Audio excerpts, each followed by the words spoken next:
Listo, licenciado.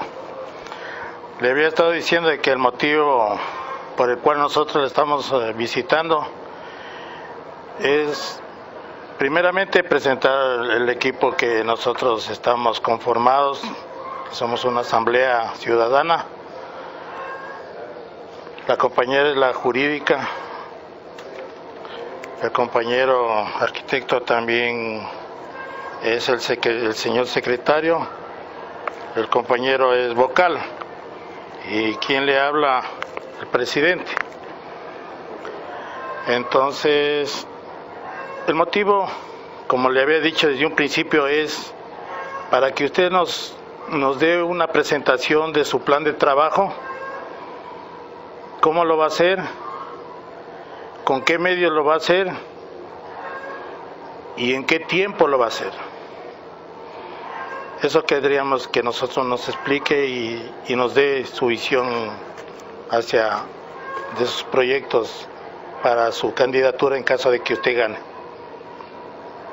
Gracias, compañeros. Gracias, Miriam.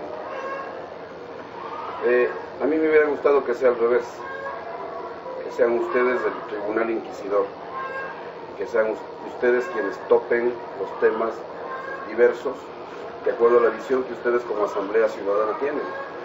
Porque si hay alguien que tiene clara la película de lo que pasa en el territorio, son ustedes. Por eso la conformación de la Asamblea Ciudadana.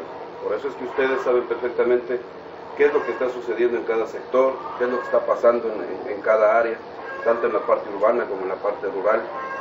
Y más bien que las preguntas salgan de ustedes para yo irlas desarrollando. Porque a mí nunca me ha gustado sentarme como lora y dale y querer convencer de esa forma. Más bien el diálogo es de otra manera. Ya, entonces... Sí, me hubiera gustado que ustedes topen el tema y en base a ese tema lo vayamos desarrollando. Ya, entonces, verá... Bueno, sigue. Nosotros hemos cambiado el mecanismo en razón de que a veces el candidato es entrevistado por cierto periodista o en cierto medio de comunicación, que es la única forma que el candidato a veces tiene la oportunidad de poner ante toda la ciudadanía hasta el último rincón que ese medio es escuchado. Y son a veces cosas puntuales, pero el ciudadano, nosotros en base a lo que la ciudadanía desea saber es completamente qué es lo que va a desarrollar el candidato. En base a eso hemos planteado este método para conocer que el candidato tenga la libertad de decir los ejes principales en los cuales va a desarrollar su trabajo como alcalde.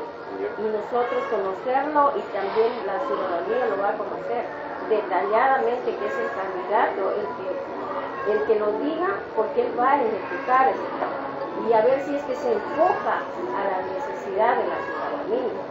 Entonces, por eso es que hemos planteado nosotros el mecanismo. El otro sistema es el debate, que eso lo vamos a plantear más adelante, en unos próximos días, con todos los candidatos. Esa es otra actividad que como asamblea la vamos a desarrollar. Es por eso que esta es la oportunidad que el candidato, como decimos, venda la idea, convenza al ciudadano de que él va a trabajar en función de estas necesidades que tiene la población. Por eso queríamos plantear, y no hacer preguntas inquisidoras, como dice, no es ese el mecanismo, sino más bien darle la amplitud al candidato para que pueda desarrollar su plan de trabajo. Señor Machado, buenas tardes. Sí. Igual voy a corroborar las palabras de nuestra compañera, porque tenemos nosotros dos actividades. Hemos planificado dos formas. La una es justamente esta primera, es la disertación de su plan. O sea, nosotros ya tenemos el plan de usted, que lo vamos a difundir también a la ciudadanía, y esta vez será sin preguntas, totalmente sin preguntas, ¿no? Usted tendrá todo el tiempo necesario para explicar de acuerdo a su plan. Si puede tener en sus manos su plan como guía, puede hacerlo, Y la segunda parte, que esto será en el próximo mes que ya tenemos planificado, ahí sí nosotros vamos a preguntar, de acuerdo a las necesidades del pueblo, hacia todos y cada uno en una sola reunión con todos los candidatos. Esa sería nuestra planificación. Listo, entonces, en función de lo que ustedes ya tienen en sus manos, ¿no es cierto? El plan de gobierno de Santiago Mancheno y del equipo que le acompaña, no es un plan de gobierno de Santiago Mancheno, yo considero que es un plan de gobierno del ciudadano de Puerto Rico. Intentamos, ¿no es cierto?, plasmar en la conciencia ciudadana la construcción de un gobierno cantonal de derechos fundamentalmente, ¿sí? Que yo siento en el ambiente, siento en los años que he estado acá en Puerto Rico, que ya son 11 desde luego, y mi trabajo, que para muchos actores sociales y políticos aparentemente es un trabajo itinerante por la distancia que me une con el cantón, yo en cambio considero que ha sido profundo en tanto y cuanto todo el tiempo que como servidor público le he dedicado al territorio ha sido un tiempo dedicado con cariño, con calidad y con calidez, ¿sí?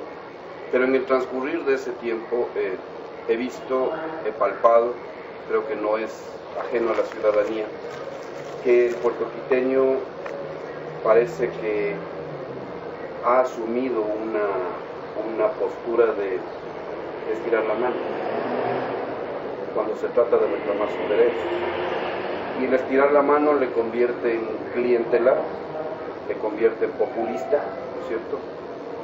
Clientelar al ciudadano, populista a quien está ejerciendo la función de servicio público, ¿sí? Y parece que nos hemos conformado con eso. Entonces, cuando yo hablo de la construcción de un gobierno cantonal de derechos, hablo de que este gobierno cantonal de derechos parte de una birresponsabilidad, es decir, el mandante y el gobernante. El gobernante puede tener miles de ideas para transformar la historia del territorio, pero son hechas desde el yo personal y desde el escritorio, lejos de utilizar una herramienta importantísima que es la participación ciudadana anclada a la planificación territorial. Entonces, cuando yo hablo de un gobierno cantonal de derechos, invito a la ciudadanía a ejercer el derecho de participación en todos los niveles que el gobierno cantonal tiene. Es decir, nosotros no podemos rediseñar el futuro de Puerto Rico sin la voz del ciudadano. Entonces, fundamentalmente, yo convoco a todo el pueblo de Puerto Rico, sin importar la tendencia ideológica, sin importar la tendencia política, sin importar el segmento social o referencial al cual pertenece, a sumarse a un proyecto planificador a futuro. Es, desde luego para mí, no para todos, ¿cierto?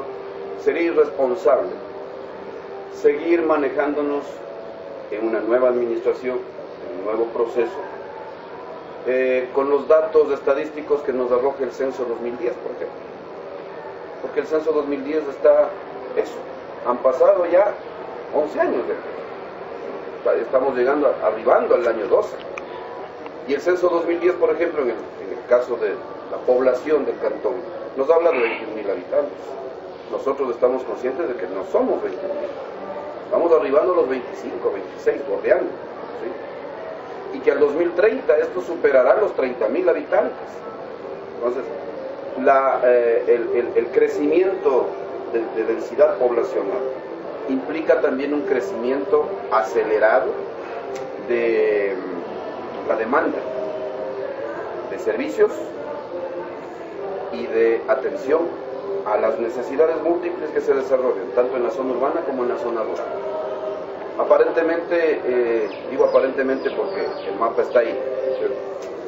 Cuando hablamos de los 98 recintos que tiene el territorio, ¿sí? Y cuando diversificamos la densidad poblacional, sabemos que el cantón tiene esta cantidad de recintos, pero no todos son ni conexos ni conversos, es decir, hay una dispersión en el mapa de la población, y eso hace que tú no tengas un eje transversal que te diga, a ver, cogemos esta línea de gestión y aquí tenemos 15 de los 98 recintos a los cuales hay que darles una solución. ¿En qué? En vialidad, en alcantarillado, en agua, vas desarrollando, ¿no es cierto? No puedes hacer eso, porque llegas al Negrito, por ejemplo, ¿ya? Y Santa Cecilia está bien alejado del Negrito. Entonces la realidad del Negrito frente a Santa Cecilia es otra, totalmente distinta. Entonces necesitas aplicar una tipología de gestión direccionada, pero marcada por el lado de la participación. Entonces yo digo, la primera gestión que hay que realizar es revisar las herramientas de planificación. Entonces, si tenemos el censo 2010 en la cual hemos fundamentado toda la planificación institucional y territorial, nace después del plan de ordenamiento territorial, que estamos hablando aproximadamente del 2014-2015, con el cual se ha venido moviendo el territorio.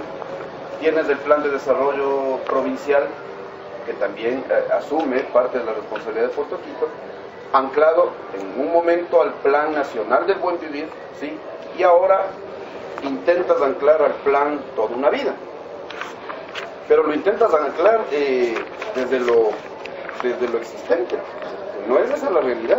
Entonces yo digo, sentémonos, evaluemos el plan como tal.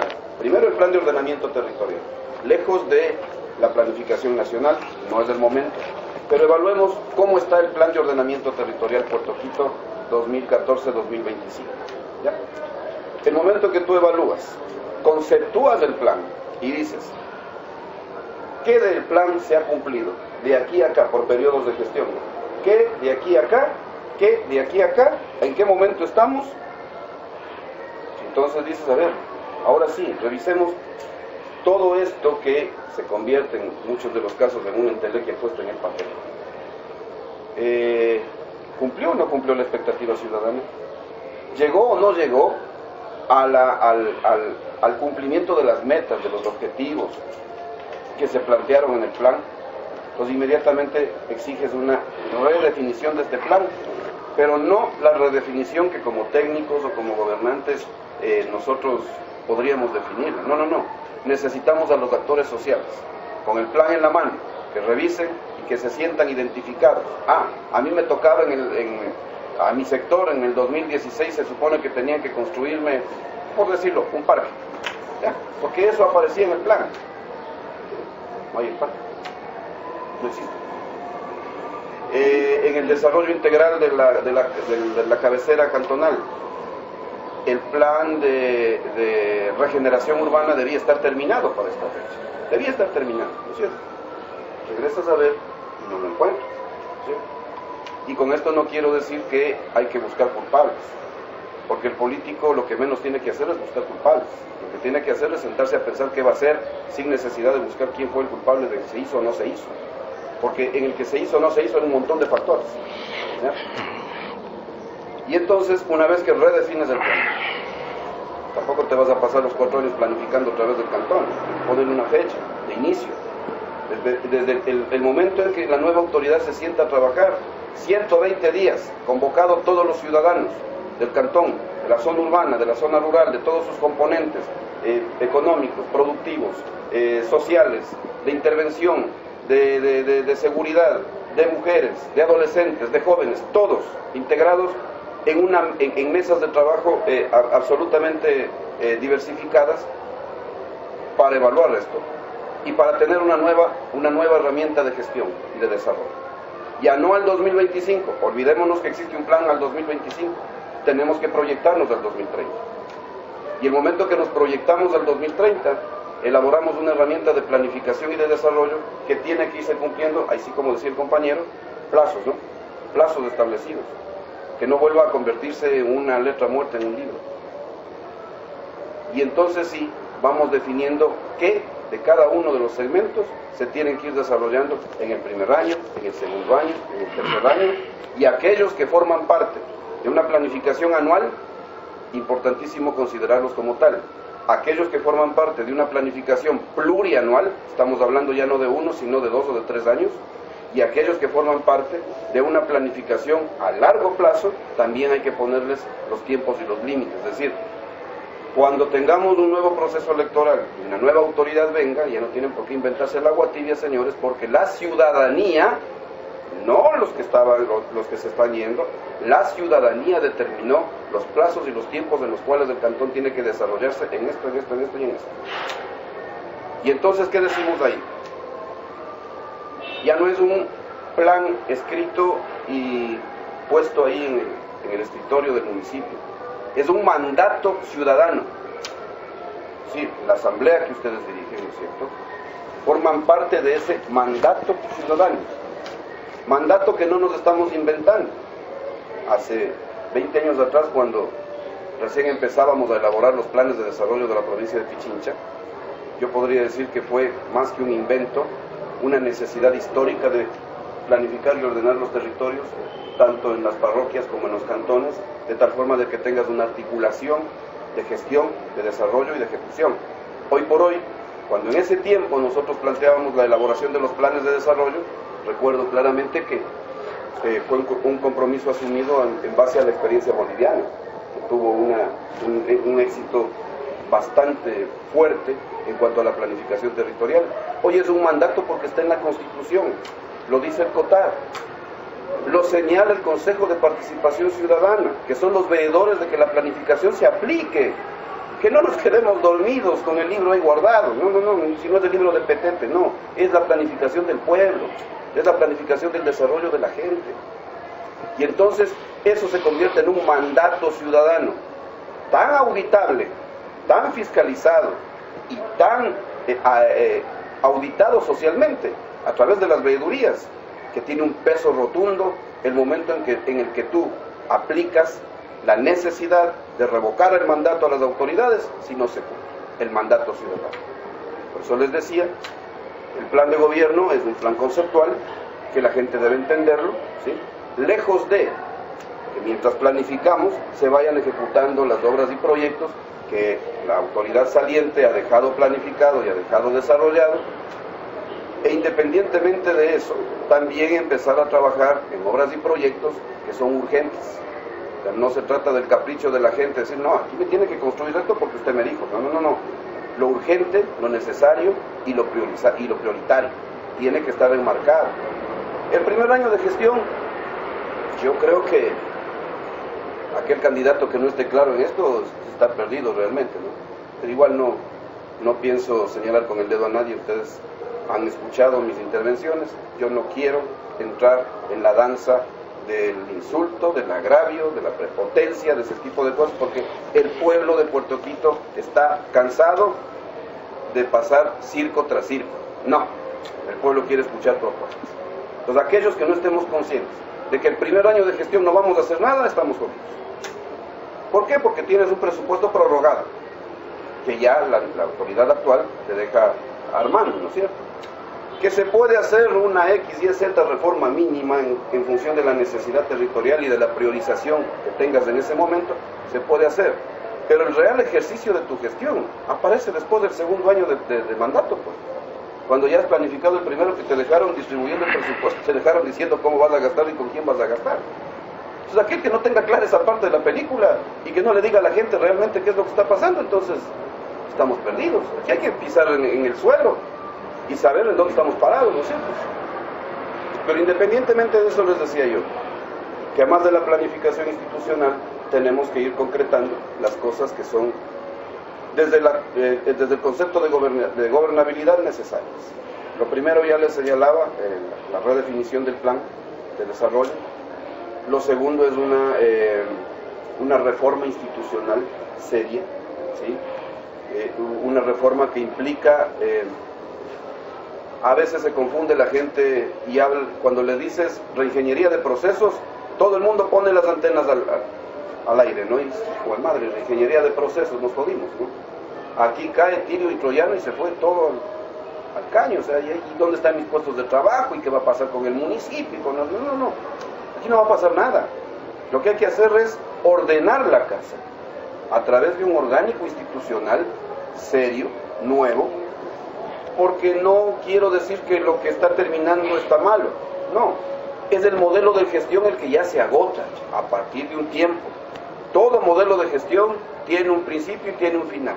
Y cuando se agota el discurso, y cuando se agota la oferta, y cuando se agota el debate del modelo de gestión, ya no tienes que ofrecer al ciudadano, porque se convierte en monótono. Entonces, un trámite tiene 25 pasos, desde que entras a la ventanilla y le dejas el pedido a la autoridad, hasta cuando algún día te ejecuten, ¿no es cierto? Entonces, esos 25 pasos te da una alerta y te dice, no, tenemos una estructura de gobierno pesada, que tiene que ser más ágil, que tiene que ser más solvente desde la parte administrativa y que tiene que empezar y entender que debe ser humana y de servicio desde la parte social. Es decir, que el ciudadano entienda que es importante que cuando vas a la entidad pública no estás mendigando servicios, no estás pidiendo por favor, puedes decirlo por favor por educación, pero ya cuando empiezas a rogar, se pierde la línea entre el gobernante y el ciudadano. Cuando ejerces el derecho del servicio y de la atención, estás cumpliendo con lo que dice la Constitución como ciudadano y le haces al gobernante que aplique también esa necesidad urgente de atender al ciudadano. Y no es que le atiendes al ciudadano por obligación, porque ya estás, o sea, te tocó atenderle. No, le atiendes al ciudadano porque tu función pública, el funcionario público, está para servir a la gente. Con el debido respeto de la dilada. Hay gente también que malinterpreta esto y va a la ventanilla y le trata la patada al funcionario, ¿no? Es que esto tiene que nacer de una cultura de respeto mutuo. Una cultura de respeto mutuo. Cuando el funcionario no te cumple, ¿qué haces? Utilizas los canales que dice la ley. Vas a la Contraloría, vas a la Procuraduría, vas a la Defensoría del Pueblo, y dices, tal o cual funcionario no me atendió como debe ser. O me ha estado dando vueltas, o mi trámite tiene guardado 90 días y hasta ahora no sé qué pasa, ¿no es cierto? Entonces estás hablando de otra cosa. Pero si vas y le quieres pegar al funcionario en la ventanilla, tampoco funciona. Entonces hay que sembrar una cultura de respeto mutuo, de consideración igualitaria y de servicio por un lado y de exigir derechos por el otro lado, ¿ya? Entonces, cuando hablo de una reestructura de la institucionalidad como tal, hablamos de que la actual estructura de gobierno que existe en el territorio ya no está para servir a la gente en función de la demanda, y en función de la demanda de lo que les había dicho al principio, es decir, ya rebasó los límites de la demanda ciudadana hace rato, y entonces hay que reinventarse desde la gestión municipal, cómo le atiendes al ciudadano, cómo llegas al ciudadano. No vamos a llegar nunca al 100% de satisfacción. Es imposible que alguien te diga desde el nivel gobernante que el 100% vas a atender. Es imposible, porque hay un montón de factores que en el camino se van presentando. Presupuestos, por ejemplo, nuestro hermoso clima. Cuando hay invierno llueve y cuando no llueve te cae diluvio, y a veces eso impide que las obras se ejecuten racionalmente o en los tiempos establecidos, sin que eso suene a justificación y cosa por el estilo, pero que es importante decirle a la gente y sentirle a la gente en el sentido de que más agilidad, menos trabas, más solidaridad, más calidez en el servicio, porque eso también hay que dar.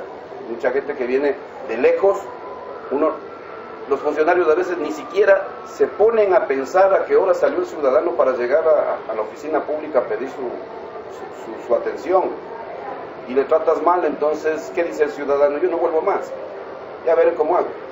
Y se va decepcionado, y esa decepción se convierte en angustia, y esa angustia se convierte en desidia, que es lo que estamos viendo en muchos rostros de los puertoquiteños.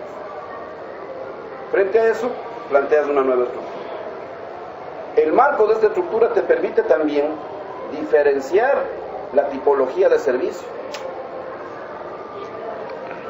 Yo considero, insisto compañeros, es mi filosofía de vida, es mi filosofía de trabajo. Yo considero que llegar a una población, la 29 de septiembre, por decirles el caso concreto, llegas y conversas con la gente y le dices, y cuando le escuchas a la gente dices, usted no se preocupe, vote por mí, que yo le voy a dar el alcantarillado. A ver, un ratito, analicemos bien. ¿Por qué tienes que hacer de algo que está escrito en la ley tu competencia primaria como hogar municipal es dotar de servicios básicos a la comunidad. ¿Para qué? Para que el desarrollo humano se convierta en sustentable y en sostenible, para que la calidad de vida deje de ser un discurso y comience a ser una realidad. Pues no es que vas a llegar a una población y dices, no se preocupe que si yo gano le hago el alcantarillado. Si yo gano, gane quien gane, es su responsabilidad con ese pueblo. Ese pueblo tiene el derecho a ser atendido en sus servicios básicos. Entonces, dejemos las ofertas para las obras conexas, convexas, para ponerle lindo al recinto, para pintarle la cancha. Para esas cosas dejemos las ofertas. Pero en lo que tienes que cumplir como gobernante, no tienes por qué ofertarlo. Es tu responsabilidad dotar de agua, alcantarillado y el manejo de desechos. De la mano de estos tres, el componente ambiental, que es fundamental, que tiene que desarrollarse alrededor de esto se desarrollan los otros componentes de vida de la población. Pero vuelvo y repito, es tu responsabilidad atenderlos con eso, ¿eh? Y fuera de aquello, ¿no es cierto?, cuando regresas nuevamente a la parte institucional dices, no es posible que este componente de servicios básicos sigan anclados a la estructura municipal, porque no tiene sentido. No puedes tener una oficina de una ventanilla para que te atiendan el problema del agua. No puedes tener una unidad, 4 o 5 técnicos para que te atiendan el problema del alcantarillado. No puedes tener una unidad que funcione a manera de línea satelital para resolver el tema de los desechos. Necesitas darle eficiencia al territorio, y yo por eso planteo la creación de la empresa pública de servicios básicos, para que en el nivel gerencial empecemos a manejar las cosas. Que lo que hoy se cobra por tasas de agua potable, recolección de basura, servicio de alcantarillado, obviamente funcione y sirva como el capital semilla para la creación de la empresa, porque no es que le puedes crear la empresa y verán de dónde sacan la plata. O sea, debes tener un primer fondo de financiamiento para que la empresa empiece a caminar. Pero entonces el ciudadano, ¿qué empieza a entender? Empresa pública, nos manejamos a nivel gerencial, la empresa tiene autonomía administrativa, autonomía financiera, ¿sí? La gestión como tal está direccionada por el alcalde y el cuerpo colegiado y la parte técnica, sí, indiscutible. Pero la gestión operativa, ejecutiva, administrativa, financiera es de la empresa. Y entonces cuando yo tengo un problema de agua potable, no va a ser el alcalde el que recibe todos los bombazos, aunque al final del día es así. Pero es la empresa, su gerente, su cuerpo operativo, su cuerpo técnico, el que comienza a responderle al ciudadano. Y comienza a decirle, muy bien, en un barrio X tenemos problemas con las redes de distribución de agua potable, hemos hecho el estudio, ojo, el estudio técnico, tenemos el presupuesto, sabemos qué hay que hacer, la tubería fue colocada en el año 2000, perdió su tiempo de vida útil. ¿Qué plantea la empresa? Señores, hay que reestructurar la calle Z, la calle Y, levantamos nuevamente esto, cambiamos la tubería porque hace rato se puso tubería de PVC, hoy tenemos que poner tubería anticorrosiva de 8, de 10, de lo que la técnica determine, ¿ya? Y entonces el ciudadano, cuando la empresa le cobra su servicio, con gusto mete la mano al bolsillo porque tienes agua las 24 horas del día. Si tienes un problema en tu barrio, una fuga de agua, la empresa está lista para ir a trabajar en el sitio y arreglar el problema. Si tu problema de alcantarillado con la mezcla de aguas pluviales y sanitarias sigue siendo el cuello de botella, eso tiene que desaparecer. Porque no vas a mezclar la una con la otra y al final del día el ciudadano percibe, toma, ingiere y encima más se enferma. Gracias, pago por eso, no voy a pagar por eso. Entonces empezamos a lanzar la línea de derechos. Empezamos a lanzar la línea de derechos del algo muy fundamental, que son los servicios básicos. Lo otro sí, la oferta institucional que viene desde el equipamiento comunitario, que es normal. Hay sitios donde, hoy por hoy, por ejemplo, de lo que estoy recorriendo, ya tenemos un problema en el sector educativo. Ya tenemos un problema ahí. Escuelas que fueron abandonadas, cerradas hace muchos años. Unidocentes, con razón o sin razón, desde el concepto ideológico o no, El caso es que fueron cerradas y ahora el ministerio nos plantea reabrirlas. Reabrámoslas, pero están remontadas, ya no hay agua, ya no hay baterías sanitarias, se han llevado los inodoros, ¿no es cierto? Ya no hay pupitres, reabrámoslas. ¿Y cómo las vamos a reabrir? Entonces, hay una parte del COTAD que nos devuelve la competencia concurrente, desde luego, con el ministerio, pero nos tocará intervenir, porque estás hablando de la educación de los niños y niñas del cantón, pero habrá que hacerlo de forma seria. Y como no hay los recursos para todo, y te hablo de un componente nada más, porque el equipamiento comunitario tiene aulas, en el caso de las escuelas, tiene casas comunales, tienes canchas de uso múltiples, tienes cerramientos en las áreas comunales, tienes espacios de recreación que tienen que ser ubicados en los sitios. En fin, hay un montón de requerimientos que no son básicos, pero que son necesarios y que son prioritarios, donde el modelo de gestión que yo le pido a la gente, a los ciudadanos, es que asumamos con responsabilidad mutua. Yo ahí planteo regresar a la cogestión. La cogestión como un modelo de gestión eficiente, transparente y de acción inmediata con la gente. Si una cancha de uso múltiple, vía contratación, estamos con un profesional, ¿no es cierto? Una cancha de uso múltiple vía contratación te cuesta $35,000, 40, con costos indirectos y todo lo demás. En cogestión te cuesta 17. ¿Qué le estás aportando a la comunidad? Materiales, asistencia técnica, ¿sí? De pronto el maestro albañil y los ayudantes que deben ser del sitio. Si yo construyo una cancha en Buenos Aires, en San José de Pizarra, por decirte un espacio, ¿no es cierto? El maestro que va a ganarse esos reales tiene que ser de ahí. ¿Por qué lo vas a traer de otro lado? Tiene que ser de ahí. Y la gente te aporta con la minga, que es la mano de obra no calificada, y obviamente el gobierno cantonal con la parte técnica, equipo, a veces necesitamos para el mejoramiento del suelo, equipo caminero, ese tipo de cosas, hay que trabajarlo. Pero resulta que el ciudadano entendió cómo se construye una cancha, qué tipo de materiales intervienen en esta construcción, cuántos sacos de cemento entran, cómo se hacen las dimensiones, cómo se hace la fundición, y empieza a querer su obra, porque cuando la sudas, te duele que le pase algo, entonces la cuidas. Cuando viene alguien y te está construyendo, ya, el aplauso, gracias, ya dejaron ahí. Entonces el empoderamiento ciudadano, nuevamente volvemos a los derechos y nuevamente volvemos a la participación social. ¿Sí? Esto en cuanto a la parte ya de la infraestructura territorial, de lo que hay que hacer en los sectores, ¿qué les puedo decir? Es preocupante, no quiero utilizar otro tipo de palabras.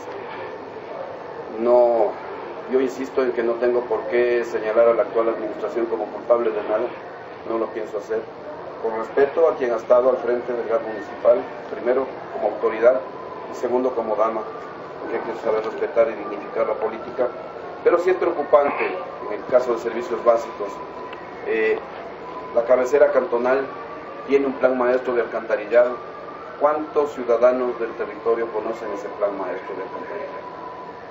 Primera pregunta que me la hago yo mismo, no, ni siquiera la hago a la gente. ¿Ustedes como Asamblea Ciudadana conocen el plan maestro? No. Pero no ha sido difundido, no ha sido socializado. Ni tampoco ha sido diseccionado en su parte técnica como tal, ¿cierto? Entonces, sí es preocupante que tengamos, no sé, 1, 2, 3 etapas en construcción, y resulta que la primera y la segunda ya están colapsadas, ¿no? Y no de ahora, sino de hace años, ¿ya? Y resulta que aquí no hemos solucionado el problema, y cuando vamos a las poblaciones grandes del territorio, 29 de septiembre, Simón Bolívar, Buenos Aires, la agrupación, Santa Marianita, la Abundancia, tenemos parches, pues, en cuanto a los servicios básicos, tenemos parches. Yo prefiero que a los 4 años del mandato, la 29, la agrupación y Simón Bolívar en el norte digan, cumplieron 100% el plan de alcantarillado, ¿sí?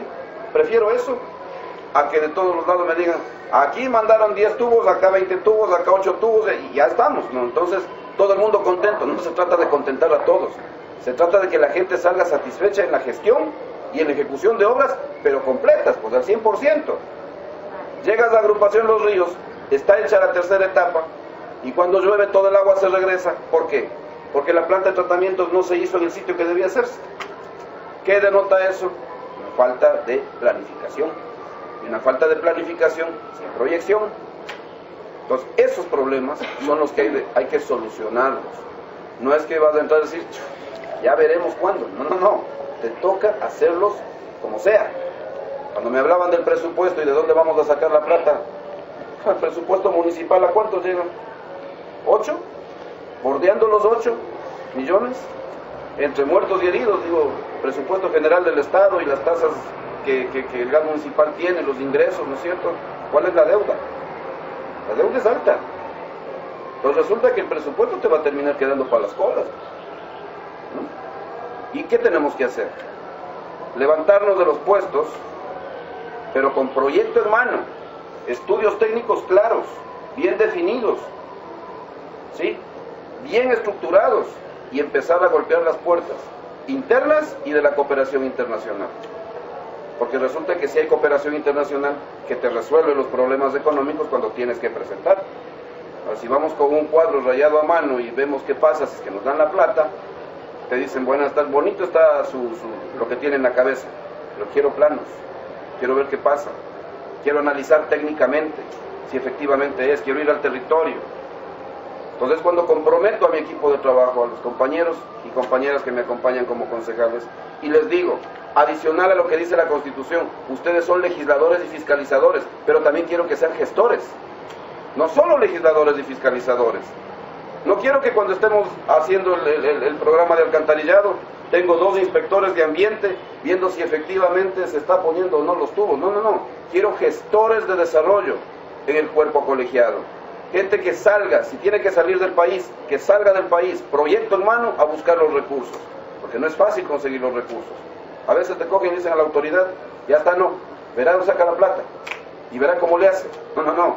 Todos tenemos que mojarnos del poncho. Todos. Todos en conjunto. Y si en el viaje, por decirles, me ocurre, a Japón, donde generalmente el Japón es uno de los países y de los gobiernos que más ayuda en el tema a los gobiernos de América Latina, tiene que estar presente un miembro de la Asamblea Ciudadana, bienvenido sea, porque así deben ser las cosas. Va la autoridad y va alguien de la ciudadanía, que regrese y les dice a los ciudadanos, señores, he sido testigo o testiga de lo que hemos ido a hacer. Hemos entrado a tal corporación, nos han recibido, han revisado nuestro proyecto como puertoquiteños y existen ya los compromisos de que nos van a dar los recursos para hacer las cosas. Y me parece fantástico que el ciudadano se sienta representado a través de su asamblea y que la gestión esté acompañada. Me parece no solamente fantástico, me parece estrictamente democrático.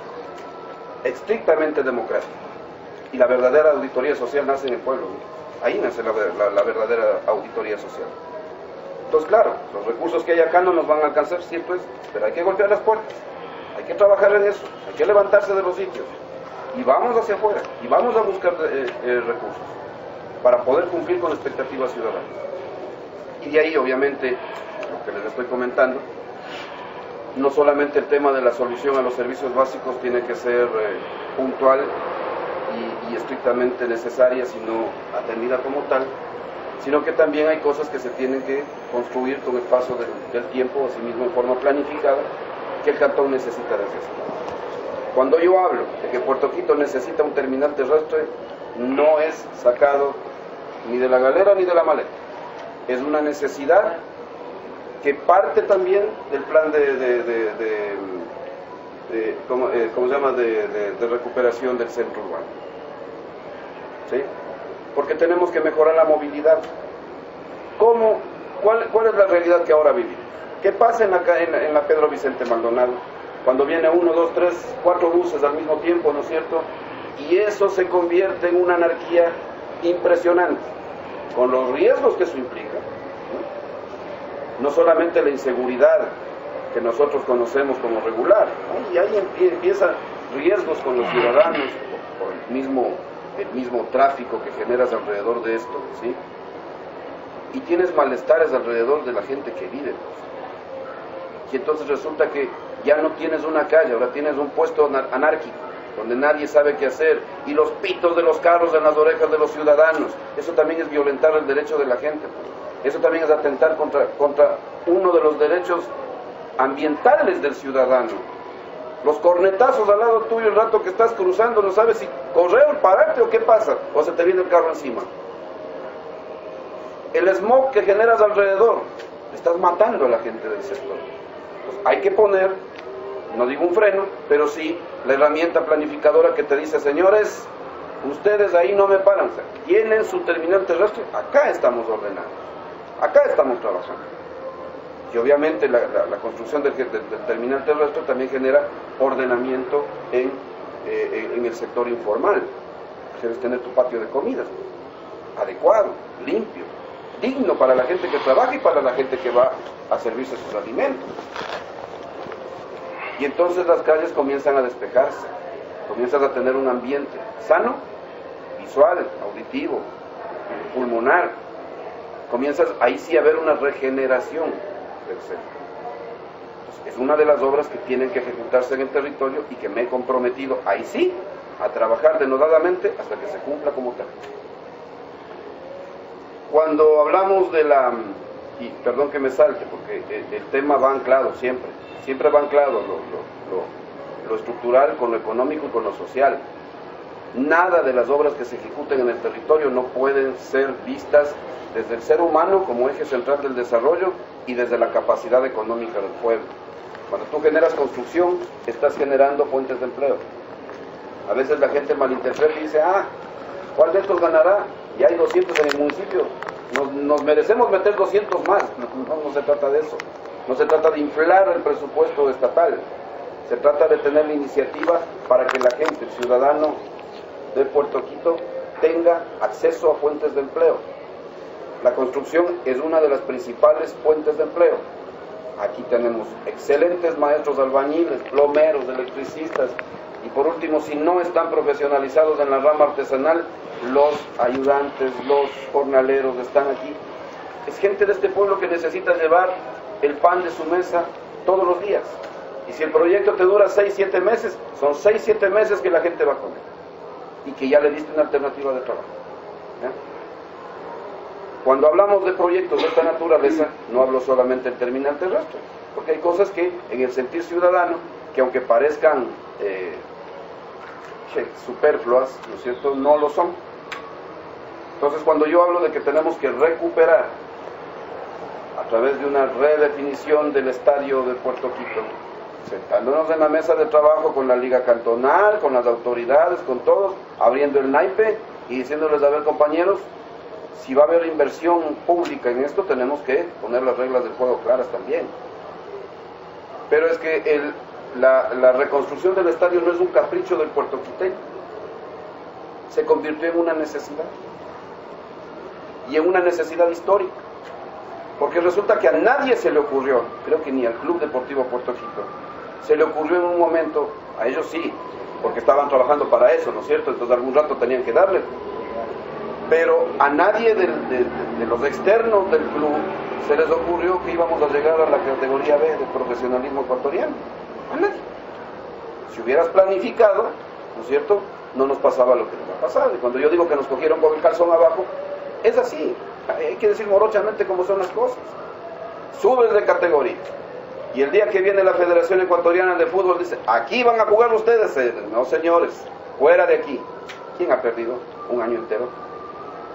El sector hotelero, el sector de alimentos, el ciudadano que vende mangos, agua, cuida los carros, lava los carros, el que está cuidando las cosas alrededor del estadio, el que te vende los chicles, la cerveza.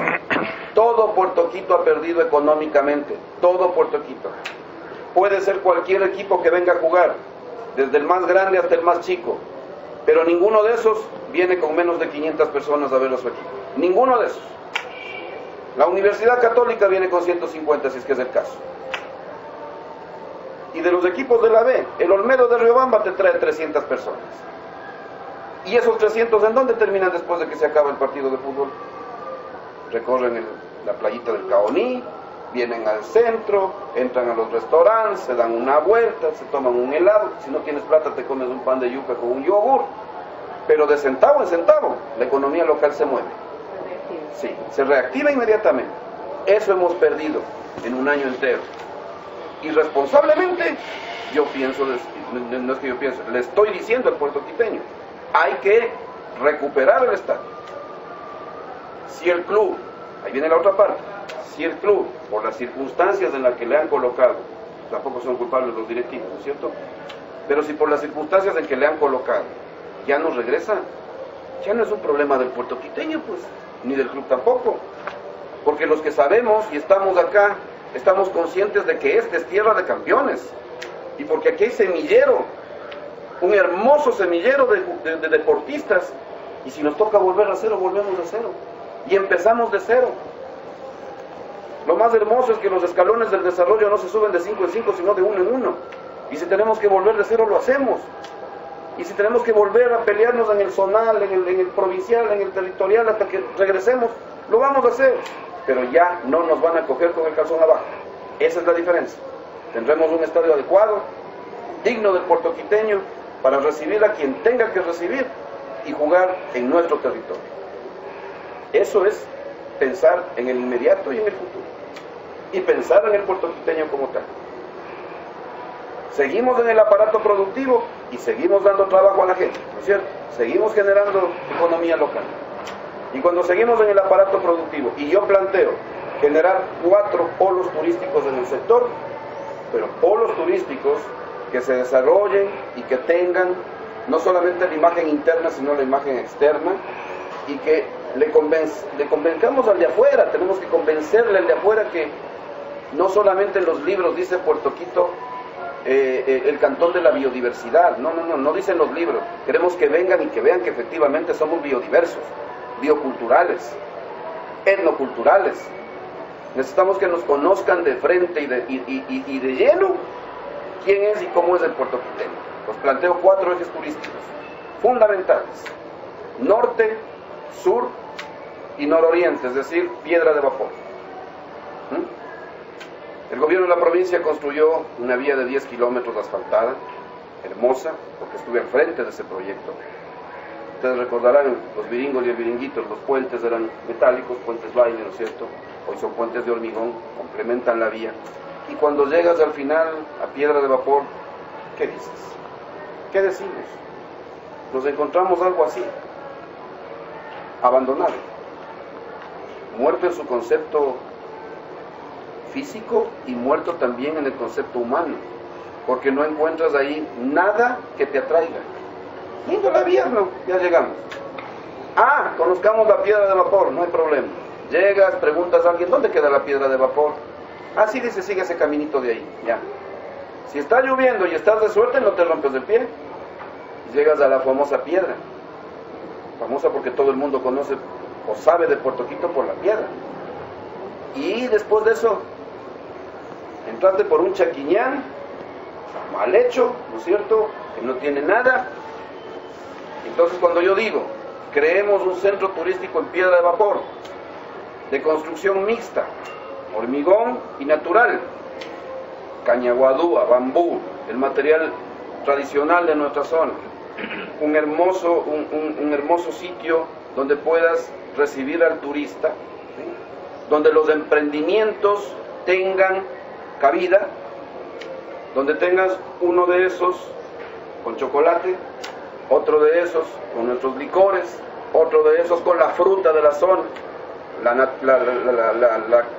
la común, la que siempre conocemos, la toronja, la naranja, la mandarina, y aquella que le consideramos fruta exótica, ¿no es cierto?, que está regada en el camino, donde tengas en el centro una glorieta donde nuestros cantores de este pueblo estén allá permanentemente atendiendo, recibiendo al turista, si tienes yogures en buena hora, y la ruta hacia la piedra de vapor, hermosamente diseñada, una escalinata bien hecha, faroleada para la noche.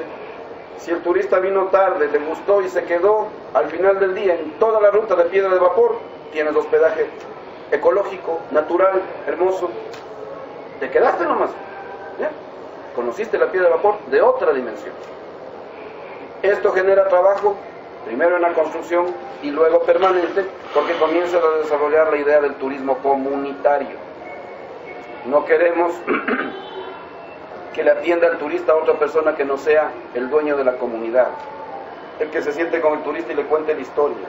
¿En qué año nació Piedra de Vapor? ¿Cuál ha sido el proceso histórico de Piedra de Vapor? ¿Qué pasa con el Blanco? El sueño de muchos de que algún día se construya el puente del Blanco hacia la Unión para cruzar en una sola ruta y no tengas que darte la vuelta, que al final puede ser un sueño que ojalá se cumpla algún día. Pero tienes emprendimientos ahí. Si al emprendimiento se suma la construcción de las antiguas canoas del sector, cuando teníamos y cuando realmente era el puerto de Quito, si a eso se suma un emprendimiento adicional en el cual al turista le haces el paseo de la ruta del Blanco, ¿sí? Conozca, le llevas y le traes, con la seguridad del caso, capacitada a la gente, que los jóvenes emprendedores asuman este reto de recibir al turista. A los jóvenes hay que capacitarles, no solamente en la atención, también en idiomas, porque van a venir turistas de otros lados, tienen que estar preparados. Si a tu gente no le preparas responsablemente y no le dices hacia dónde caminamos, tampoco sirve de nada tener un lindo adorno si no vas a recibir bien a la gente. Todo es integral, el ser humano se integra, la estructura está para esto y también el desarrollo local comienza a tener otra diversificación. De estos son tres ejes de esta naturaleza. El uno en el norte, es decir, entre Buenos Aires y Simón Bolívar, porque la ruta está llena de palma, ¿no es cierto? Está hermosa. Y que al final, ¿qué encontramos? Pueblos deprimidos, ¿no? La mayoría de la gente, ¿a qué se dedica ya? A trabajar en las palmicultoras, ¿sí? A trabajar en las madereras y a llevar el pan del día de lo que tiene. Pero tampoco tienes de dónde la gente que se queda en el centro, que no tiene esa capacidad de trabajo, que no tiene esa oportunidad de trabajo, tener un espacio donde puedas albergar ya ese tipo de ciudadanos que pueden tener otro tipo de ingresos. Y en el sur, en la abundancia, yo veo un rótulo ahí, ustedes lo deben haber visto siempre, ¿no? Balneario La Abundancia. Cuando entras, ¿cuál es el balneario? ¿Con qué te encuentras? ¿Dónde está el balneario? A ver, cuéntenme, ¿dónde está? No, hay que construir el balneario, hay que hacerlo. Yo les decía a los compañeros de La Abundancia, lo de Ayuriquín es el ejemplo más claro del emprendimiento ciudadano y comunitario y de la fuerza pujante que un pueblo le puede poner cuando quieres que tu territorio crezca. En Ayuriquín el río Damas cada invierno se sube, se trepa, se va llevando. Desde las melcochas, los licores y los melcocheros terminan en el peaje. Baja el Damas y regresan, ¿no? Ya. No ha de ser de locos, ¿no? O sea, el paso de la ruta de la vía Aloa-Santo Domingo, cuando paras en Ayuriquín, si no son las melcochas, son los manís, si no son los maníes del licor, te vas llevando. Esa es la herramienta con que ese pueblo crece. ¿Qué tenemos en La Abundancia? El chocolate. Lo fundamental. Yo no digo que vamos a vender melcochas acá, pero tenemos el chocolate. Hay un gran emprendedor en La Abundancia que está dispuesto a sumarse a este proyecto, porque yo no le tengo miedo al asocio público-privado. Ojo, mucha gente le tiene miedo al asocio público-privado. Mientras las reglas del juego sean claras, mientras tú no tengas que decirle al privado, a ver hermanito, vas a meter plata, yo también, ¿no es cierto? Pero ¿qué vamos a ganar tú y yo? No. El rato que le dices eso, se acabó la visión de desarrollo, porque empiezan a aparecer otro tipo de cosas que terminan siendo mañas. Y ahí, con eso yo no camino. El asocio público-privado nos permite que haya inversión con seguridad jurídica, porque el país tiene la seguridad jurídica para que eso es. El país tiene yo creo que el Ecuador tiene una reglamentación jurídica la mejor del continente. El problema es que no la aplicamos nada más, y la aplicamos para el de Poncho. Esa es la diferencia. Pero si tenemos la herramienta jurídica para que la inversión pública y la inversión privada junten los esfuerzos y hagan bien las cosas, no pasa absolutamente nada. Y entonces generamos también una ruta en la cual los turistas pasan hecho una bala a Esmeraldas, porque ¿en dónde paran? ¿Qué tienes de atractivo en La Abundancia para que paren un rato? Ah, no, pero si ves ahí ya un atractivo como el caso del balneario de la Abundancia, más el emprendimiento de su gente, te hace quedar un rato por lo menos, ¿no? Aunque sea un chocolate de $1, de hecho corazón te has de llevar. Y comienzas a entender que nuestros pueblos no son pueblos olvidados, no están abandonados. Va el tercero. Y va el cuarto. El compromiso, yo creo, histórico de construir el Centro de Arte Cultural El Cabuyal. Digo histórico porque tenemos una deuda inmensa con el pueblo afro. Inmensa. De olvido, de abandono, yo creo que hasta de desprecio. Y eso llama a una reflexión inmensa, porque cuando tú desprecias o le denigras a una de las etnias más importantes del país, me van a decir que no es originaria del Ecuador. Sí, no es originaria, pero en cambio ya sus raíces se asentaron, pues, y están acá, y los abandonamos, y los arrimamos, ¿cierto? Entonces cuando yo digo que hay que crear el Centro de Arte Cultural El Cabuyal, no solamente es el nombre, ese sí es un sueño mío, que una vez que hayamos creado, bajo el concepto que estoy planteando, ojalá algún día tengamos la primera sinfónica afro y que salga de Puerto Quito.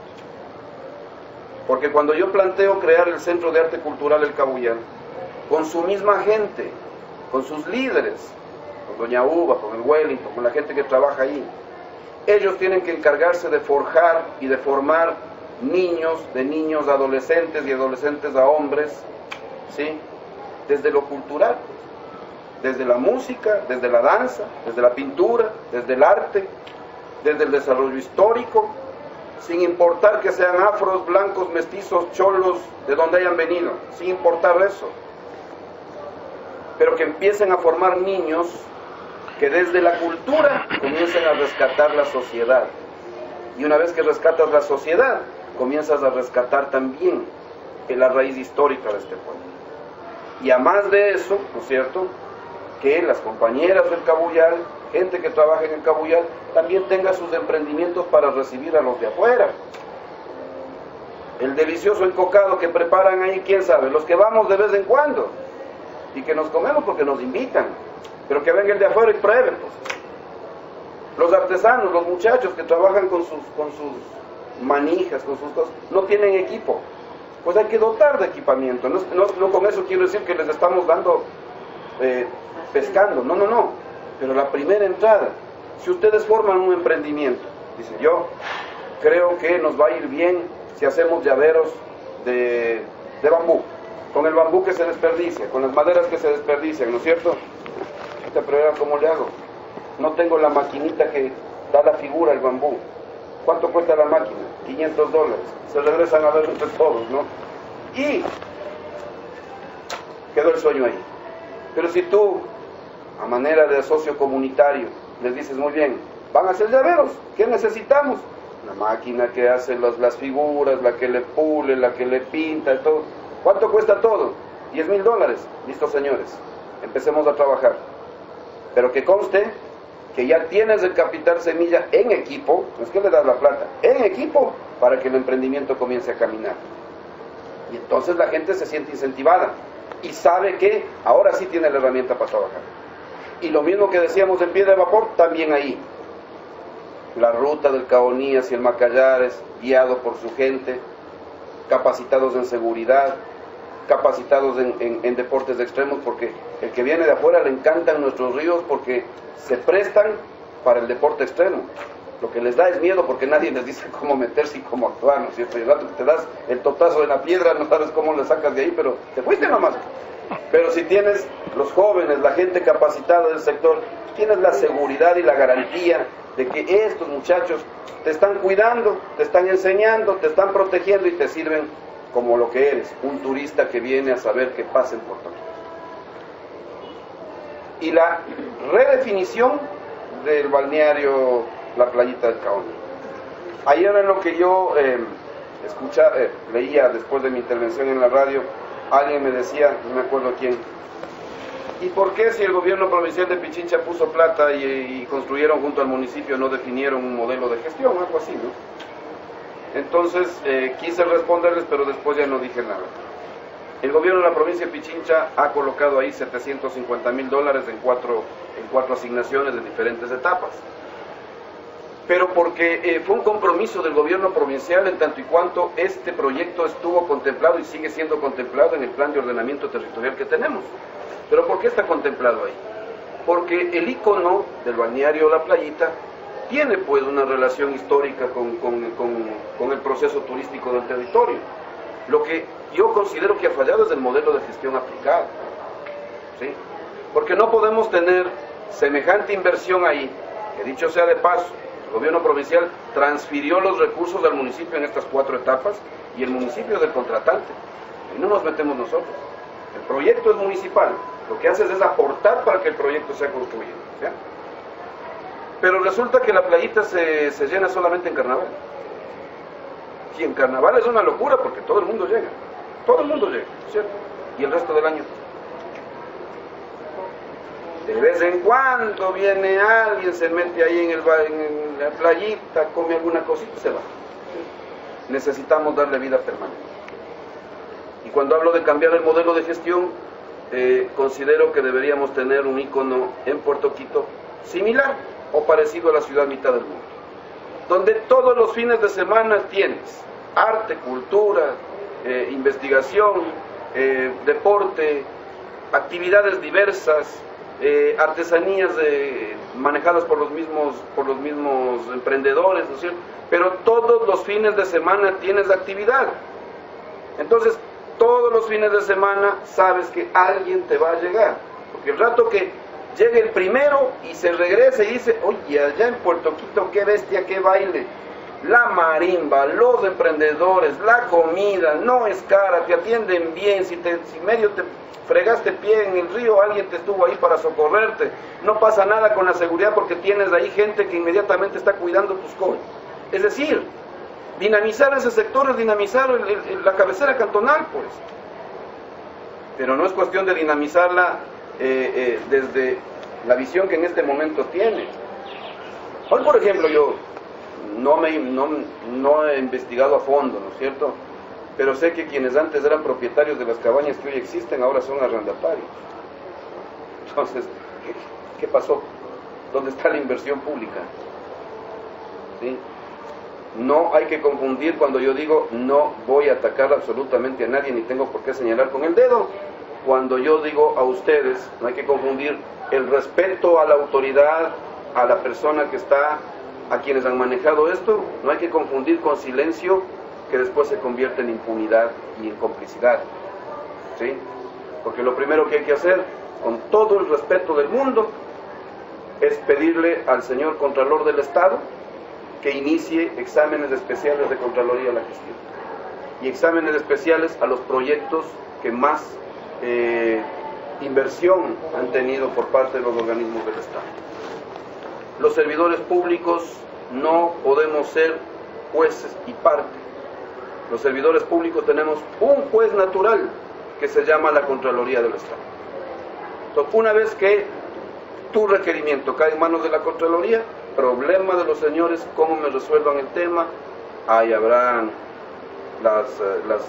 los respectivos resultados, recomendaciones y todo lo que deviene de esto, ¿sí? Pero allá, yo no tengo por qué sentarme a perseguir al que sale. ¿Y qué pasó con esto? ¿Y qué pasó? ¿Eres auditor? ¿Eres contralor? No, eres funcionario público. Dedícate a trabajar. Y los que tienen que auditar son los que están allá. Se acabó. Pero cumples con tu responsabilidad para con un pueblo que exige reglas claras y cuentas claras. Nada más. Entonces, aquel que diga que no va a auditar, también está falseando. Porque tienes que auditar hasta para saber en qué estado recibes la entidad que vas a asumir. ¿Ya? Luego de esto, compañeros, el tema productivo no termina ahí, porque lo del turismo es hermoso, en tanto y cuanto generas ya un potencial económico en el territorio, pero el tema productivo es importantísimo toparlo desde otra óptica, desde otra visión, y de una visión de desarrollo que tiene que ser trabajada con su gente y con su pueblo. Yo estoy planteando, independientemente de la evaluación de los planes, ¿no es cierto?, el primer censo económico productivo de Puerto Quito, queremos saber en dónde estamos parados económicamente. ¿Cuál es la real dimensión del cacao? ¿Cuál es la real dimensión de la palma? ¿Cuál la real dimensión de la ganadería? ¿Cuál la real dimensión de los otros productos agrícolas que tenemos en el sector, incluido el turismo, la actividad minera, extractora? Necesitamos tener un censo económico productivo del Cantón Puerto Quito. Y esa es una herramienta de trabajo fundamental, que mientras haces el censo, convocas a la mesa productiva de Puerto Quito, porque el tema productividad hay que toparlo en un segmento especial, no puede ser parte del todo, no. Aquí hay problemas de productividad, desde la matriz, desde cómo empiezas a trabajar la tierra, comercialización de los productos, no hemos arribado a la industrialización de los productos, peor a la ubicación de un mercado claro en cuanto a la diversificación de la producción. Hay cacaoteros que se quejan y te dicen, a ver, yo salgo agarrado 100 libras de cacao en barra, ¿no es cierto? Un día me pagan 50, otro día me pagan 40. ¿Cómo es esto? Las romanas aquí me han dicho, ya estoy cansado, no cansado, pero estoy preocupado de que a donde voy, te dice, o quemamos en una sola hoguera las romanas o qué hacemos, ¿no? Porque una te pesa en una cosa, la otra te pesa en otra. Hay que poner el dedo en la llaga, sin afectar a nadie, pero hay que regular las cosas de acuerdo a los estándares legales que tenemos. O sea, la Defensoría del Pueblo no es una entelequia pintada en la pared. La Intendencia de Policía regulando precios no es una entelequia pintada en la pared. Señores, vengan a la mesa, trabajemos con los productores y empecemos a regular las cosas con equidad. Porque tanto tiene que ganar el que compra, pero con mucho más respeto tiene que ganar el que produce. Porque el que compra está sentado muchas de las veces esperando que venga con la saca de cacao. Y nadie se pone a pensar cómo ese pobre campesino tuvo que hacer para poder reunir esa saca de cacao. Con lluvia, con viento, con sol, con espanto, con lo que sea, dejando a sus hijos, abandonando a su esposa. Ese sacrificio tiene que ser reconocido. Y no digo que hay que decirles, no, le pagan 50, que le paguen 100. No. Pero tiene que ser reconocido en el valor real de su trabajo, de su esfuerzo. La tierra es generosa, pero el ser humano no puede ser miserable con la generosidad de la tierra y con el sudor del campesino. Entonces la mesa productiva apunta a eso, a que todos definamos una agenda productiva de desarrollo, Puerto Quito 2019-2030. Y esa agenda también debe convertirse en un mandato de los productores, mandato en el cual deben aparecer los problemas de comercialización, los problemas de industrialización, la búsqueda de mercados, el aparecimiento de nuevos cultivos, si es que es el caso, el fortalecimiento de los que tenemos, ¿no es cierto? Pero para que esto se convierta en una herramienta de equidad y de solidaridad. Ese es el eje productivo en el cual tenemos que aterrizar todos, porque nos compete a todos, desde el que compra en el mercado hasta el que produce. Peor aún, aquel que se lleva haciendo monopolio. No podemos permitir que eso pase. ¿Sí? Y el otro eje es el social. El social es fundamental. No nos podemos olvidar del ser humano como tal, a pesar de que todo lo que les he dicho y todo el desarrollo de esta propuesta integral de trabajo le vincula al ser humano como tal, porque le vincula en su necesidad de trabajo, de gestión, de visión, de amor a su tierra, ¿no es cierto? Pero el eje social tiene que ser tratado desde lo que yo señalo como la redefinición de la familia en la sociedad puertorriqueña. La familia puertorriqueña es fundamental. Tienes familia aquí, tienes familia en todos los sectores, ¿no es cierto? En todito el territorio tienes familia. De una u otra manera estás vinculado. Ahorita mismo en el proceso electoral hay familias que están acá, otras que están aquí mismo, otras que están allá. No tiene por qué haber una digresión del sentir de sociedad como tal. Pero nuestra sociedad, así como la del resto del país, está golpeada. Y seriamente golpeada desde la inhumanidad del mandato, ¿cierto? La gobernabilidad se construye sobre la base de una sociedad justa, equitativa y solidaria. Pero para que sea justa, equitativa y solidaria, debes considerar a la familia nuevamente como el nacimiento de la sociedad y el principio de la recuperación de valores. Cuando hablamos en contra de la violencia contra la mujer, la violencia no solamente radica en que le golpean a la mujer, hay violencia laboral, hay violencia discriminativa, hay violencia intrafamiliar, a veces ya no solamente desde el esposo a la esposa. Ahora resulta que hasta los hijos se te violentan, pues, contra la madre. Cuidado, me metes un correazo porque voy y te denuncio, pues no, me estás agrediendo. No se trata de eso. Yo creo que todos los aquí presentes venimos de hogares en donde nuestros padres y nuestras madres desde la cuna nos enseñaron a respetar. En el caso de los católicos, a pedir la bendición cada vez que los veamos, ¿no? Y creo que esos valores no los hemos perdido. El buenos días, el buenas tardes, el gracias, a veces el Dios le pague, son parte de los valores intrínsecos del ser humano, que hoy nuestras generaciones no lo tienen. Ahora te levantan la voz más alto de lo que el padre o la madre le pueden levantar. Tenemos niños y niñas en las calles a las 10 de la noche, y cuando son los padres los que pueden, no digo que estén atrás con el fuerte, pero sí regulas el tiempo, pues no. ¿O alguien de nosotros nos dejaban estar en las calles pasadas las 10 de la noche? No. Entonces, cuando yo hablo de rescatar a la familia desde lo social, hay momentos en los que también debes plantear una redefinición de la ley de educación. Y no digo que la ley de educación, anclada a la ley de los derechos de la niñez y adolescencia, tengan una contradicción frente a los derechos ciudadanos de los niños, de las niñas, de los jóvenes. No. ¿Por qué se eliminó de la cátedra escolar la cívica, por ejemplo? ¿Por qué? En cívica te enseñaban valores, pues. Ahí aprendías valores.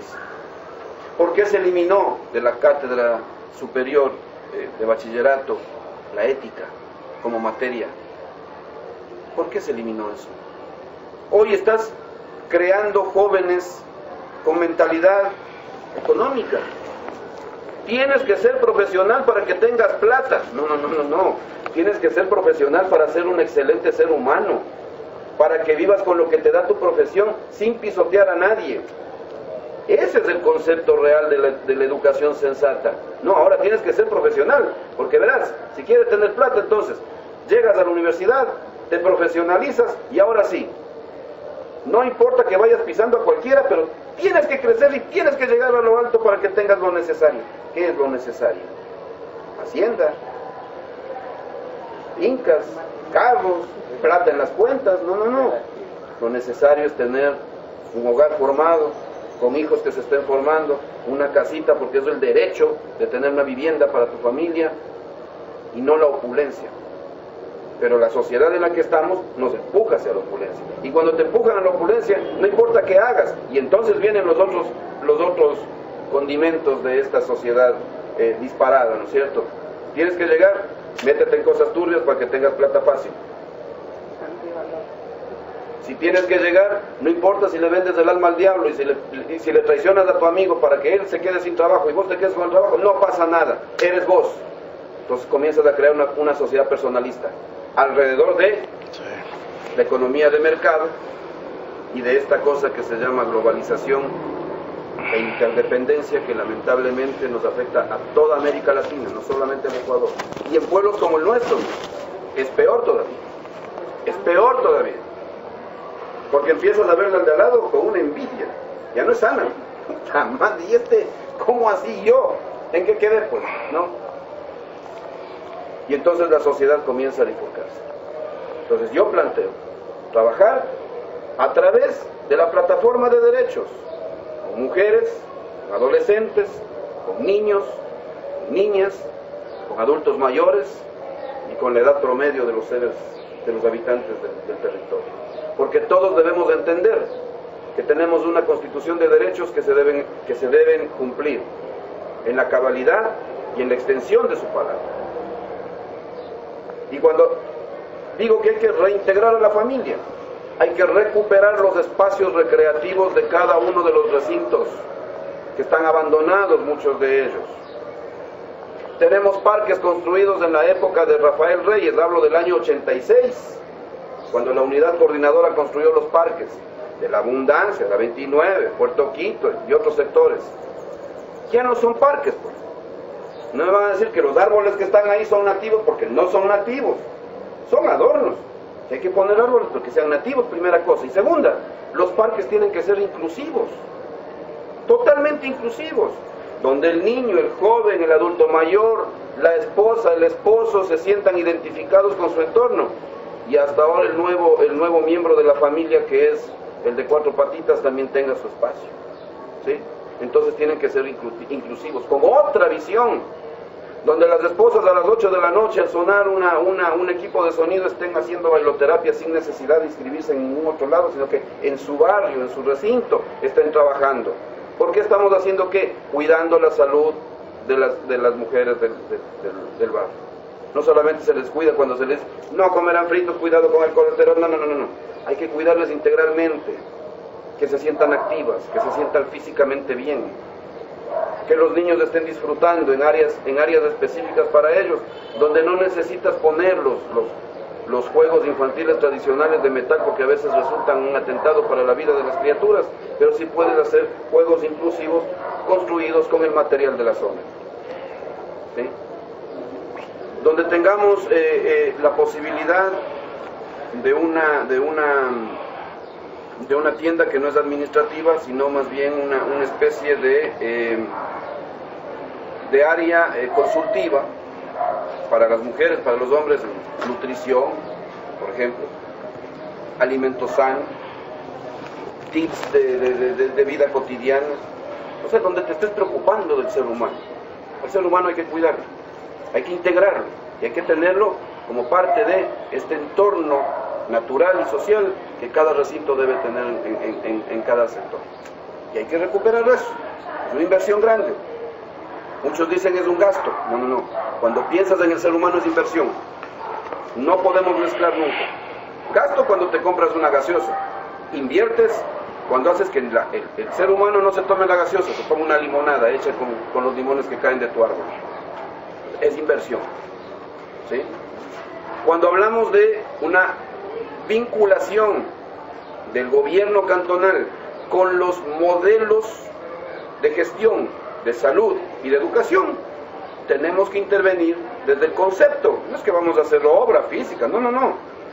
Pero que resulta que nuestro cantón es uno de los que tienen el más alto índice de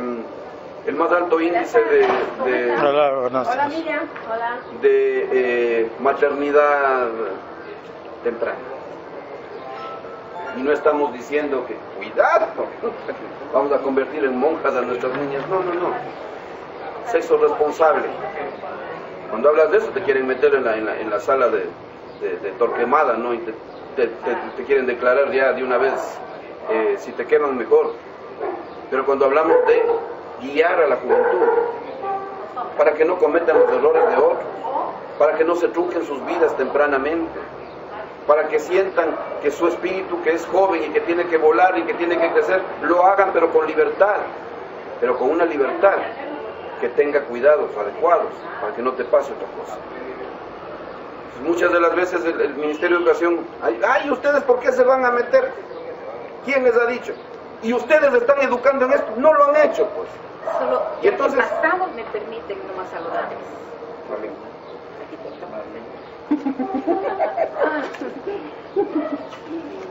¿Cómo están ustedes? Hola.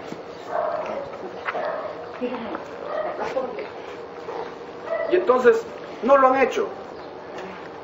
Pero dejen que trabajen también, pues entonces. O trabajemos conjuntamente y asumamos la responsabilidad de guiar a nuestro pueblo como debe ser, ¿sí? Y para finalizar, no queda ahí. Este sí es un proyecto emblemático, y digo emblemático por la naturalidad a quien está dirigido. Quiero que renazca el patronato municipal, pero no quiero una tienda de pastillas, no. Necesitamos un patronato municipal que efectivamente se vincule a la sociedad a cual vamos a servir. Y de una vez dejo en claro una cosa: nunca he sido partícipe de que el esposo o la esposa de la autoridad sea el que dirige el patronato, porque eso se convierte en una doble vía sin sentido. Muchas de las veces los esposos ni siquiera nos ponemos de acuerdo en cosas tan sencillas, peor en la gobernabilidad.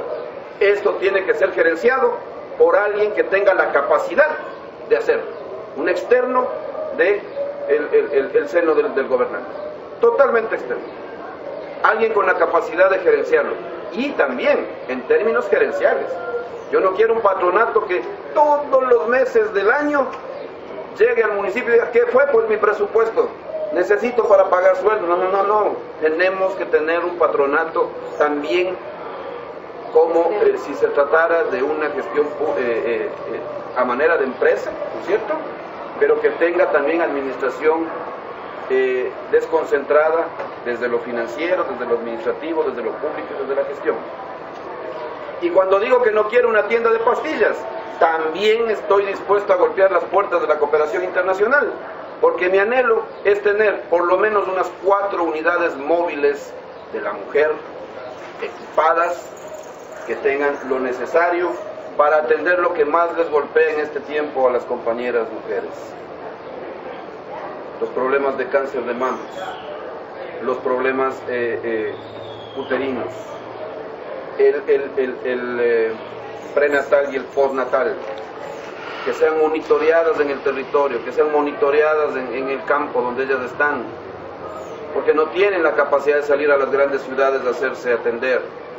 Tampoco estamos diciendo que esto va a ser gratis, pero si un Papá Nicolau te cuesta afuera $100, el patronato tendrá la capacidad de hacerlo por 20, claro, pero son $20 que estás cuidando la salud de las compañeras. Y que asimismo tengamos las unidades móviles de atención odontológica infantil. Son proyectos del gobierno de la provincia de Pichincha, pero que son necesarios transmutarlos a este territorio para tener permanentemente ese tipo de atención, pues. Porque cuando yo pido la unidad móvil de la mujer, la grande, a mí me toca mandar un tráiler para que venga esa unidad, que se pueda mover. Necesitamos cables de 220 para que se conecten los equipos. Por eso hablo de 3 o 4 tipo furgón, pequeñas, que tengan el mismo equipamiento y que puedan rodar en el territorio nuestro sin mayor problema, ¿sí? Entonces quiero ese patronato humano, serio, responsable, solidario con nuestra gente, con nuestras compañeras mujeres. Quiero ese patronato para no vamos a erradicar los problemas de cáncer, no lo vamos a hacer, pero sí vamos a prevenir. Y en la prevención, de 10 estamos salvando 7, que hay veces que hay casos que ya no hay nada más que hacer, por desgracia. Pero si entramos, de 10 salvamos 7, y estamos salvando 7 mujeres valiosas de este territorio. Y finalmente, al mismo tema social, también recapitular el proyecto de vivienda solidaria en el territorio. La vivienda solidaria no es otra cosa sino los proyectos que ustedes ya han visto, que se han construido aquí, que lo aplicamos desde el gobierno provincial, que no es una dádiva para la gente. Tienes un plano tipo, cómo construir estas. Yo, por ejemplo, no estoy de acuerdo con las casas del Midubi, qué pena. Y el arquitecto que sabe perfectamente de lo que estoy hablando. A mí me vienen y me regalan una caja de fósforos. ¿Por qué? Porque para pobres. Lo peor que podemos hacer es tipificar como pobre al ciudadano de cualquier territorio. No hay pobres, hay gente con carencias. Y a la gente con carencias hay que darles herramientas para que puedan salir de esa carencia. Y a pesar de esas carencias, al que le llaman pobre, paga $300 mensuales de arriendo, que se pueden convertir en los $300 que pagan mensualmente por el crédito que te den para construir tu casa. Esa es la diferencia. Y ahí comienzas a solucionar el problema de la vivienda. Pero una vivienda digna, donde tus hijos se sientan cómodos, donde puedas tener el espacio para después, cuando tengas platita, volver a levantar el segundo piso, porque le dejas la proyección, ¿no? Le dejas la proyección para construir otro piso. Pero le estás dando dignidad al segundo piso, con acabados bien puestos. No digo de lujo, nadie pide lujo, pero acabados dignos, ¿sí? Y entonces, compañeros, resumidas, este ha sido lo que ustedes me han planteado. Espero que haya sido satisfactorio para ustedes las respuestas. Espero que no haya sido una conversación que te deja más dudas que aciertos, ¿no? A mí no, yo estoy convencido de lo que quiero hacer. Estoy convencido de este Puerto Quito al que quiero, aunque no soy hijo de esta tierra, me hubiera gustado. Pero nadie nace donde tienes que servir, nadie. Si revisamos a los otros candidatos, no son de acá, ninguno. Sus ancestros tampoco son de acá. Por eso es que mi homenaje de servicio va a quienes vinieron hace 47 años, pues. A los locanos, a los guarandeños, a los riobambeños, a los quiteños, a los manabas, a los guayacos, a los que hicieron esta tierra. Las nuevas generaciones sí, esos sí son puertoquiteños, pero a ellos hay que enseñarles a amar su pueblo, crear una cultura política, porque yo digo clarito, la política no es la mala, la política es una ciencia de servicio al ciudadano. Los políticos son los que le hacen mal a la política, los que actúan mal, desde luego. Soy político desde los 11 años, forjado en las aulas, en las calles de Quito, de mi Quito natal, en la extrema izquierda, no me da pena decirlo, en la extrema izquierda en ese tiempo, cuando la dictadura estaba cerrando sus ojos. Y de ahí para acá, toda una trayectoria de política al servicio de la gente. De la izquierda hacia el centro y del centro hacia la izquierda. No temo ni tengo por qué ocultar mi filosofía de vida, mi ideología política y mi convicción frente al escenario político. Lo digo con orgullo. Y en donde he servido, en el territorio que me ha tocado, he salido con la conciencia tranquila porque he dado lo mejor de mí para la gente que necesita, no para los pobres. Para la gente que necesita. Porque estoy convencido de que nadie tiene derecho a usar ni el hambre ni la angustia de la gente para conquistar los votos y llegar a donde tienen que llegar. De eso sí estoy convencido. De eso sí estoy seguro. Por eso les he planteado, compañeros, miren, con el inmenso cariño hacia ustedes y el respeto, porque creo que por primera vez, la Asamblea Ciudadana se está empoderando de su pueblo. Por primera vez, porque ya he vivido 2 procesos electorales aquí en Puerto Quito, y 2 con el mismo movimiento país. Pude haber sido candidato de otras tiendas, no tengo por qué serlo. Defendí el principio ideológico del país durante todo el correísmo y me siento parte de ese proceso histórico. Que los hombres le hayan fallado al proyecto político es una cosa distinta, pero un proyecto político no le pertenece ni a hombres ni a hombres, no, le pertenece al pueblo, y mientras no falles como pueblo, el proyecto camina. Entonces, estoy aquí dando la cara y lo haré durante todo este proceso y después de lo que venga. Hasta ahí, compañeros, lo que les puedo decir.